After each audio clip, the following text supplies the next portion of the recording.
ঘন সবুজ জঙ্গলে থাকত ছোট্ট একটা বাঘ, নাম তার টিকু। টিকু ছিল জঙ্গলের সবচেয়ে ছোট বাঘ। সবাই তাকে বলতো, এই ছোট্ট বাঘ, তুই কিছুই পারিস না। টিকু খুব কষ্ট পেত, কিন্তু চুপ করে থাকত। একদিন হঠাৎ জঙ্গলে ঝড় উঠল।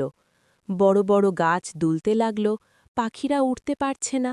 সবাই ভয় পেয়ে গেল। হাতি বলল, আমি এত বড়, তবুও বুঝতে পারছি না কি করব।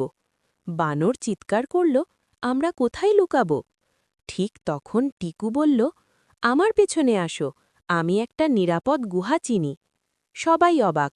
ছোট্ট টিকু সামনে দৌড় দিল। সে এমন একটা ছোট্ট গুহায় সবাইকে নিয়ে গেল, যেখানে বড়রা আগে ঢুকতেই ভাবেনি।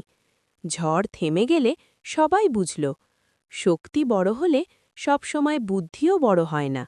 জঙ্গলের রাজা সিংহ বলল, আজ থেকে টিকুই আমাদের বুদ্ধির হিরো। মনে রাখবে, ছোট হওয়া দোষ না, নিজের বুদ্ধি আর সাহস ব্যবহার না করাই আসল দোষ।